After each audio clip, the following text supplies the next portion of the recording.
My name's Evan. I'm 34 years old, and for most of my life, my father has loved nothing more than to remind me how much of a disappointment I supposedly was. I grew up hearing phrases like useless dreamer and lazy boy tossed around the dinner table like they were my actual name. It didn't matter if I brought home straight A's, if I got into a good college, or even when I landed my first real job. He always found a way to downplay it. According to him, I was never enough. And as much as I hated to admit it, I carried that weight with me for years. It ate at me, made me doubt myself, and kept me in a constant state of trying to prove him wrong. You'd think by the time I became an adult and built a stable life of my own, he'd finally let it go. But if anything, it only got worse. He found new ways to humiliate me, usually in front of other family members. Whenever there was a gathering, he'd lean back in his chair, glass in hand, and laugh as he told the same tired story about how I once tried to start a business in high school by mowing lawns and somehow lost money. He'd embellish, of course, throwing in details about how I couldn't even fix the mower when it broke or how I charged less than the neighborhood kid down the street. The whole table would chuckle uncomfortably, and I'd sit there, cheeks burning, pretending it didn't sting. My mom always stayed quiet during these moments. She'd shoot me a quick sympathetic glance, then look away. My younger sister, Melanie, wasn't much better. If anything, she liked to pile on. She'd grin at Dad's stories, add her own little jabs, and remind me how I was the golden child in my own head, not in real life. By the time I was in my mid-20s, I realized I wasn't just dealing with a father who had no respect for me. I was dealing with a family who had decided their favorite pastime was undermining me. So I did what anyone in my shoes would. I distanced myself. I threw myself into my career, worked long hours, and stopped showing up to every family dinner I was invited to. I thought maybe if I created space, they'd lose interest in mocking me, or maybe, just maybe, they'd realize what they were losing. But my father wasn't the kind of man to just let go.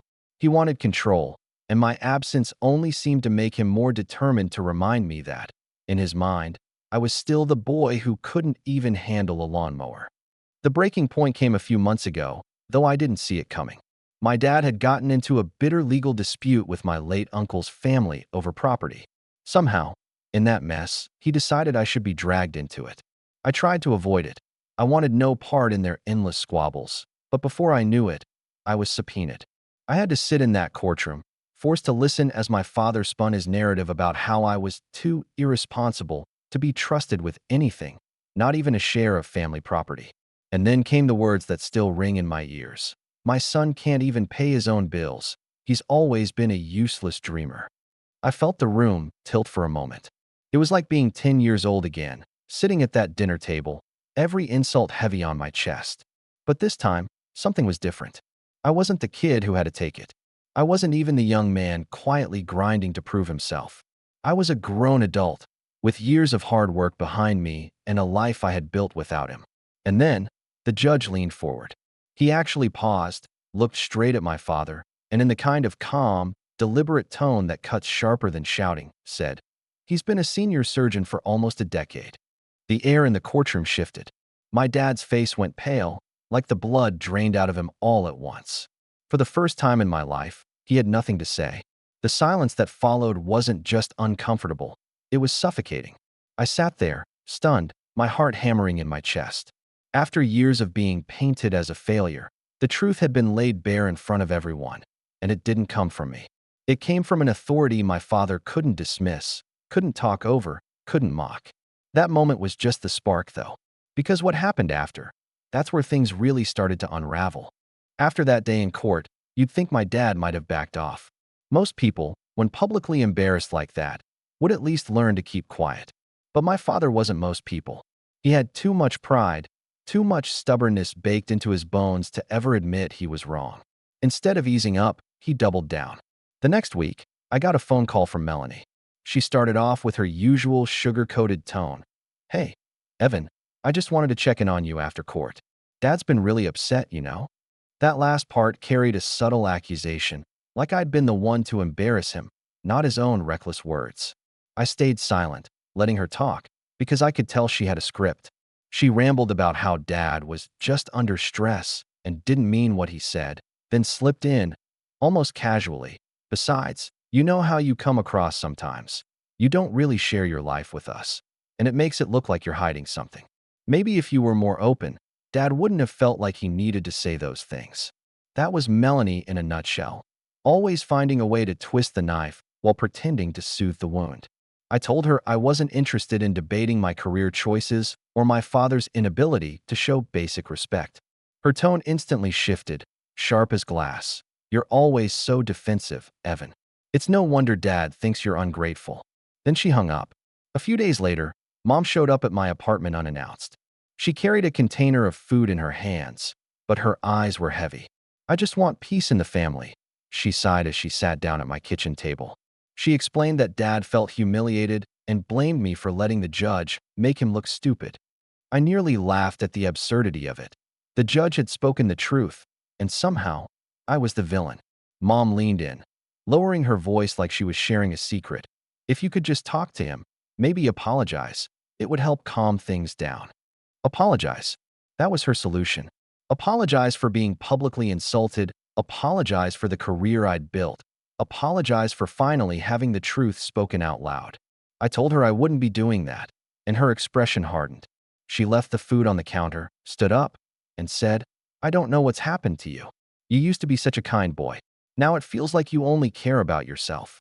She didn't even look back as she walked out. The whispers in the family started soon after. A cousin texted me saying he'd heard from my dad that I was arrogant now and thought I was better than everyone else because of my job. Another aunt cornered me at the grocery store and asked why I was turning against my own blood when my father had done so much for me growing up. It was like an entire narrative was being rewritten behind my back, and I was the villain in their version of events. Meanwhile, my dad played the victim. He told anyone who'd listen that I had embarrassed him in front of a judge, that I was disrespectful, that I had abandoned the family. He conveniently left out the part where he called me useless in open court. He told the story so many times that by the next family dinner, when I reluctantly showed up, the atmosphere was thick with tension. The room went quiet when I walked in, and all eyes darted between me and my father. He barely looked at me, but when he did, it was with that smug, tight-lipped smile that said I've already won them over. And the worst part? It worked. When the meal was over, Melanie announced that she and her husband needed help with a down payment for a new house. My dad, without missing a beat, said, "Evan can help with that, can't you? He's doing so well now, after all." The entire table turned to me, expectant. I felt like I'd been ambushed. I shook my head and said calmly, "I'm not giving anyone money." The silence that followed was deafening. My father scoffed loudly, then leaned back in his chair with that mocking laugh I'd grown up hearing. "See? All that education, all that money, and he can't even support his own family. Just proves what I've been saying all along. Selfish, useless dreamer." I clenched my jaw so hard I thought I might crack a tooth. The room buzzed with uneasy laughter, a few awkward coughs, and then Melanie burst out. "Wow, Evan, you really can't let go of the past, can you? We're family. We help each other." But that wasn't help. It was expectation, obligation, manipulation. And it was becoming clearer than ever that no matter what I did, no matter how much I achieved, they would always try to pull me down, to keep me in the role they had written for me since childhood. That dinner was the moment I realized something. This wasn't just about disrespect anymore. This was about control. And if I didn't put a stop to it, they would keep tightening their grip until I either broke or finally fought back. The weeks after that disastrous family dinner felt like a slow drip of poison. Every interaction, every phone call, carried some new demand or guilt trip. If I didn't answer, they accused me of ignoring the family. If I did pick up, it was always the same chorus: "Help your sister, support your dad. Why are you being so cold?" It didn't matter what I said. They had already decided I was the problem. Then came the betrayal, the kind that takes whatever fragile thread of trust you have left and severs it completely. It started with a letter in the mail. At first glance, I thought it was junk, but when I saw the sender's name, my bank, I felt a knot twist in my stomach.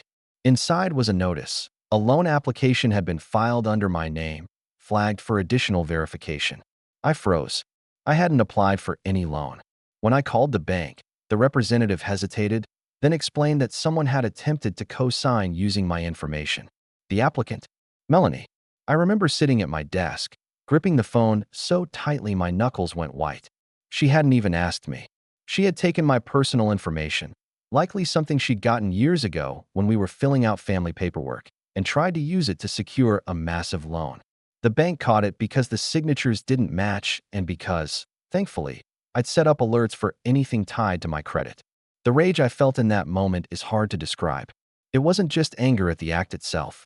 It was the realization that my own sister, the person who grew up in the same house as me, who shared holidays and childhood memories with me, had looked at me not as a brother, but as a resource to exploit.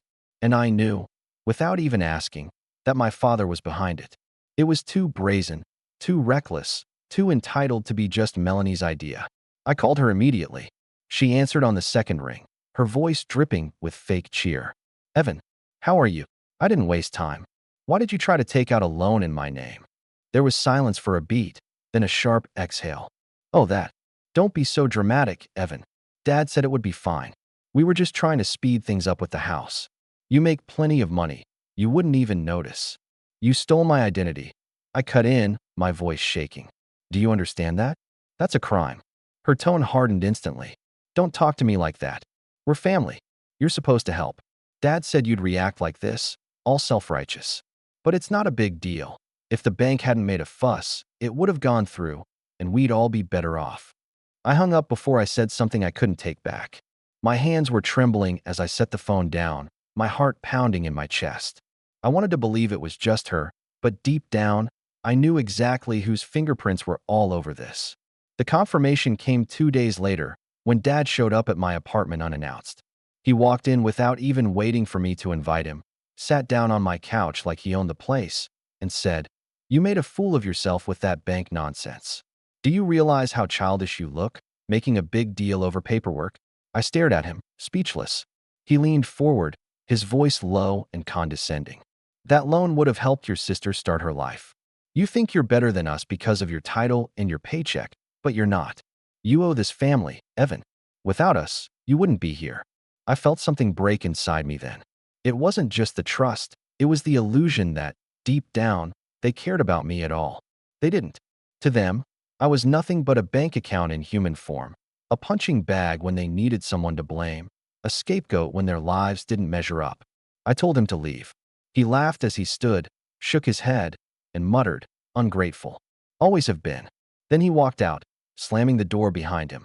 I sat there in the silence of my apartment, the weight of betrayal pressing down on me like a physical force. For years I tried to keep the peace, tried to shrug off the insults, tried to be the bigger person. But this wasn't just disrespect anymore. This was theft. This was manipulation on a level I couldn't excuse or ignore. And in that moment, I knew there would be no going back. The days after my father stormed out of my apartment felt like walking through fog. I went to work, I scrubbed into surgeries, I spoke to patients with the same calm professionalism I'd always carried. But inside, I felt hollow. Every time I pulled off my gloves and washed my hands, I'd catch my reflection in the mirror and barely recognize the man staring back. A senior surgeon, respected in the hospital, but somehow still reduced to a child in his father's eyes. Worse, reduced to a tool to be used and discarded. The betrayal with the loan left ripples I hadn't expected. My credit report flagged the attempted fraud, and I had to spend hours on the phone with banks, verifying my identity, putting freezes on accounts, and explaining to strangers that, yes, my own family had tried to forge my name. Each call chipped away at something inside me.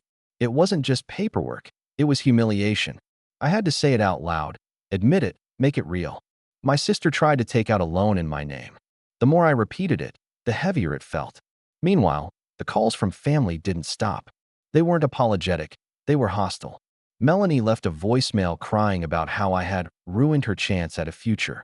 My mom texted me paragraphs about how family comes first and how I was letting resentment destroy everything.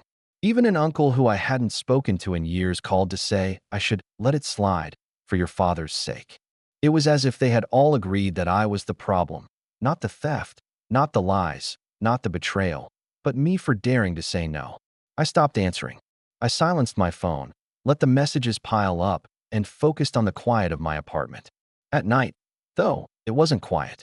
At night, the words looped in my head. Useless dreamer, ungrateful son, selfish. I would lie awake staring at the ceiling, wondering if maybe they were right. Maybe I had become arrogant. Maybe I was cold. Maybe the success I had worked for all these years didn't erase the flaws they had hammered into me since childhood. It hit hardest one Friday evening.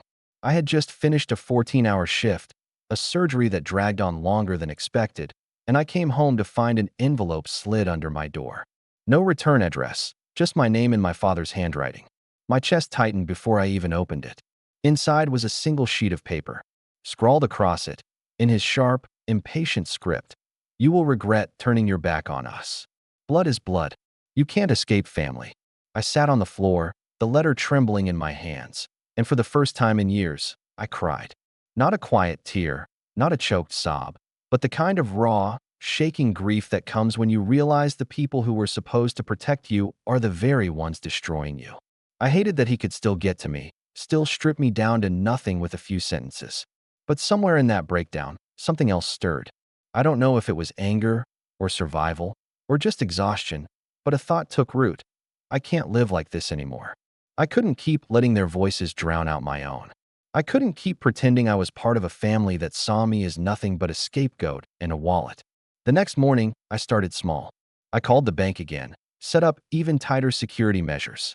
I reached out to a lawyer friend just to ask about my options if this kind of fraud continued. I didn't tell him everything, just enough to plant the seed. And then, for the first time in years, I opened a notebook and began to write. Not medical notes, not work plans, but a simple list. At the top, what I will no longer tolerate. The list grew quickly.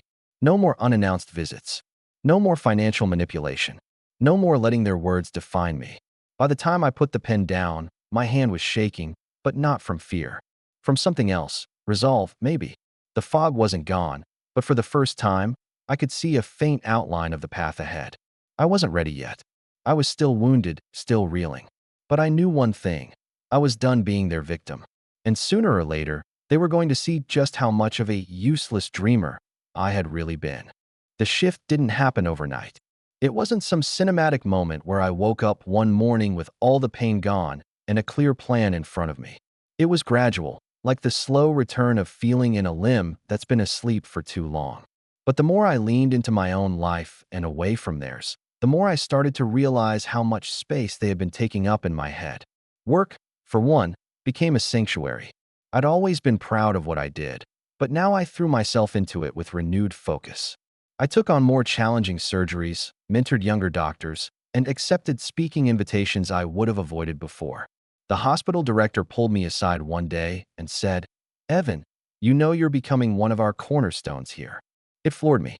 For years I had been hearing only one narrative, that I was inadequate, undeserving, a disappointment.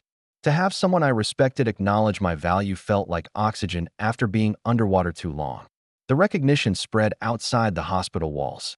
I published a paper on a surgical technique I'd refined, and it gained traction in medical circles. Soon, I was invited to present at a conference overseas. Standing on that stage, lights hot on my face, looking out at hundreds of peers scribbling notes and nodding along. It was like finally stepping into the life I had always envisioned but had been too weighed down to believe I deserved. Financially, too, things blossomed. With my new focus came opportunities one might have overlooked before. I invested smartly, not recklessly, and for the first time in my life, I felt secure. I wasn't just making money. I was building something sustainable. And the irony wasn't lost on me. The same man who mocked me as a useless dreamer was now, indirectly, fueling my drive to ensure I was never dependent on him or anyone else again. But it wasn't only work. I started tending to my personal life in a way I hadn't before. I reconnected with friends I had drifted from, people who reminded me of who I was outside of the family shadow. I even allowed myself to date again. Nothing serious at first, but even casual dinners and conversations felt like reclaiming pieces of myself I had forgotten I owned. The laughter came easier. The silence in my apartment no longer felt oppressive. It felt peaceful. Of course, word of my successes trickled back to my family, and with it came their predictable reactions. Melanie sent me a text one evening after the conference photos surfaced online. "Wow, Mr. Big Shot now, huh? Don't forget who changed your diapers." It was meant as a jab, but all it did was confirm how small their world had become. My dad, according to a cousin, had started telling people that my achievements were luck or overhyped. The more I rose, the more desperate he became to drag me back down. And yet, their bitterness no longer hit the same way. It didn't cut, it bounced off. For the first time, I wasn't scrambling to prove myself. I didn't need their approval. I had my own, and that was enough. Still, in quiet moments, I felt the sting of the past. I'd catch myself remembering the courtroom, the loan attempt, the letter shoved under my door. The anger hadn't disappeared, it had transformed. It wasn't the raw, consuming kind anymore. It was steady, simmering, focused. I knew better than to act rashly. But I also knew this. The power dynamic had shifted. They had tried to paint me as a failure. They had tried to use me as a crutch. They had tried to break me. And yet, here I was, stronger, sharper, untethered. And slowly, a thought began to take shape. What if I didn't just walk away? What if, instead, I showed them, calmly, deliberately, exactly who I had become? Not through shouting matches, not through petty arguments, but through actions they couldn't twist, achievements they couldn't deny, and choices that would leave them no room to manipulate me again. I wasn't ready to pull the trigger yet, but for the first time in my life, I realized something. I didn't need to survive their games anymore. I was in a position to end them. The setup began almost by accident. I wasn't sitting around plotting, at least not consciously. But when you've spent years on the defensive, years absorbing hits from every angle, your eyes start picking up details other people miss. You learn to notice patterns, to connect dots, to file away information for later. And as my life steadied and grew, I realized those old habits, born from survival, were now giving me an edge. It started with Melanie. Word reached me through a mutual acquaintance, one of her old college friends who'd been in town for a wedding, that she and her husband were in deeper financial trouble than anyone knew. Their dream house had turned into a money pit. Renovations had stalled, bills piled up, and apparently the attempted loan in my name wasn't just desperation, it was necessity. The house was half finished, mortgage payments were eating them alive, and they were quietly borrowing from family members just to stay afloat. I filed that away. Then there was my father. I'd mostly avoided direct contact, but one day while checking on some family property records, something I had neglected for years, I noticed something peculiar. A tract of land that had belonged to my late uncle, the very property at the heart of that courtroom dispute, had been quietly transferred. On paper, it looked like a sale, but the numbers didn't add up. The buyer was a Shell LLC, and when I dug deeper through public records, I noticed something odd. The LLC had been registered by one of my father's longtime drinking buddies, a man who couldn't spell equity if you spotted him the first 5 letters. It didn't take much imagination to realize Dad was hiding assets, playing games with paperwork, probably to keep them out of reach of other relatives or creditors. I filed that away too. The final piece fell into my lap at work. A colleague, knowing my family was local, casually mentioned seeing my father arguing at the county office. He hadn't noticed me nearby, but apparently the clerk had gotten fed up with his yelling and told him, loud enough for half the office to hear, "Sir, if you don't pay the overdue taxes, this property will be repossessed. It doesn't matter what your family name is. Overdue taxes, hidden transfers, a daughter drowning in debt." For the first time in years, I didn't just feel like their scapegoat. I felt like someone standing in the shadows, watching as they dug their own graves with shovels they didn't realize I could see. The more I thought about it, the clearer it became. They had always assumed I was powerless, that I was too timid or too naive to fight back. They banked on the version of me they had bullied into silence. But that man was gone. In his place stood someone with resources, connections, and knowledge, and most importantly, patience. So I began to prepare. Quietly, deliberately. I reached out to that lawyer friend again, this time not just to ask about fraud protections, but to walk me through the finer points of property law and inheritance disputes. I framed it as curiosity, professional interest, but I listened carefully, making notes. I reviewed my own finances, strengthened my protections, ensured that nothing of mine could be touched without my consent.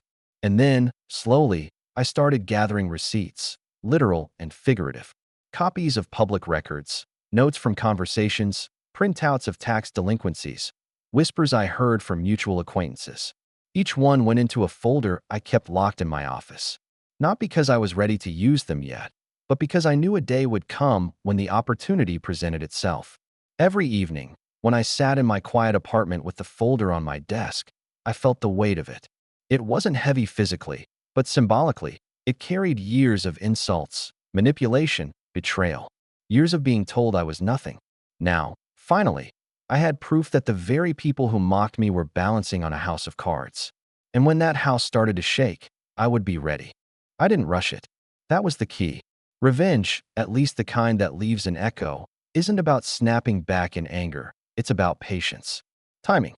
Making sure the other side never sees the punch until it's already landed. And for months, I watched quietly as the cracks in my family's facade widened. It started with Melanie. Her situation with the house reached a breaking point. Contractors had walked off the job, unpaid. The mortgage was behind.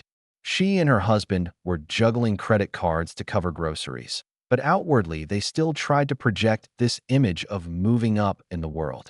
I waited, saying nothing, until one evening she called me, her voice brittle. "Evan," she started, forcing brightness into her tone. "You know, I've been thinking about how close we used to be as kids. Don't you miss that? I feel like we've drifted, and I'd love to rebuild that bond. Family is everything, you know?" I let her talk for nearly 10 minutes before cutting in. "How much do you need?" There was a pause. Then she laughed nervously. "What?" "Oh, come on, Evan, I wasn't." "How much?" I repeated. The silence stretched, and finally she admitted it. They were staring down foreclosure. They needed tens of thousands, fast. I told her I'd think about it.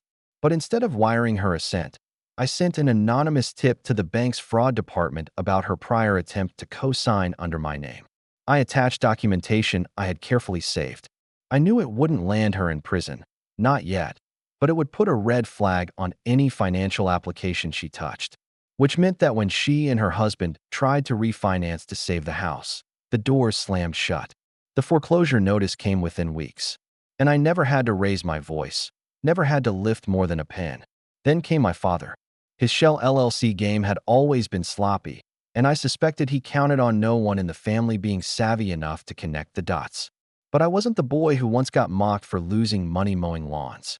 I was a surgeon, precise by nature, patient by training, and armed with knowledge. With the help of my lawyer friend, I compiled every record I'd uncovered. The transfers, the overdue taxes, the shady registrations. We didn't go straight to court. No, that would have been too obvious. Instead, we filed a quiet inquiry with the county, citing concerns over irregular property transfers. Bureaucracy is slow, but it's relentless. Weeks later, my father stormed into the family group chat, raging about government parasites and nosy officials. He didn't know it was me who had lit the match. All I had to do was sit back as the county flagged his properties for review and the IRS took an interest in his taxes. And still, I kept my distance. That was the most satisfying part. I didn't argue with him. I didn't show up to shout matches. I didn't give him the satisfaction of knowing I was behind it. I lived my life, attended conferences, scrubbed into surgeries, smiled at colleagues. Meanwhile, behind the curtain, the world he thought he controlled was collapsing. The final stroke came when an extended relative, the same cousin who had once texted me parroting my dad's insults, reached out in a panic. "Did you hear about your dad? They're saying he might lose the property. And Melanie, she and her husband are back living with your mom. It's bad, Evan. Real bad." I almost laughed, but I didn't. Instead, I said calmly, "I hope they figure it out." That was the beauty of it. I didn't need to gloat. I didn't need to declare victory. The revenge wasn't about rubbing their faces in it. It was about finally shifting the power. They had spent years telling everyone I was nothing. Now, without me lifting a finger in their direction, their own greed, lies, and entitlement had dragged them under. And they knew it. The next time I saw my father, at a relative's funeral, of all places, he looked smaller. Not physically, but in presence. He approached me, opened his mouth like he wanted to sneer, but no words came. Just a tight, pale smile, and then he turned away. For the first time in my life, he had nothing to say to me. But I wasn't finished yet. The fallout came faster than I expected. Within a few months, everything my father had spent years clinging to, the image of control, the carefully spun lies about his success, the pedestal he built by tearing me down, crumbled. The county seized one of his properties for unpaid taxes. The IRS froze his accounts while they dug through years of filings. And with his name tied to suspicious transfers, suddenly the friends he'd relied on for shady favors disappeared one by one. Melanie and her husband, meanwhile, had no house, no savings, and no credit worth speaking of. They slunk back into my parents' home, filling it with tension. My mom, caught between loyalty and exhaustion, started calling me late at night, her voice trembling. "I don't know how much more of this I can take, Evan," she whispered once. But I had nothing to offer her except silence.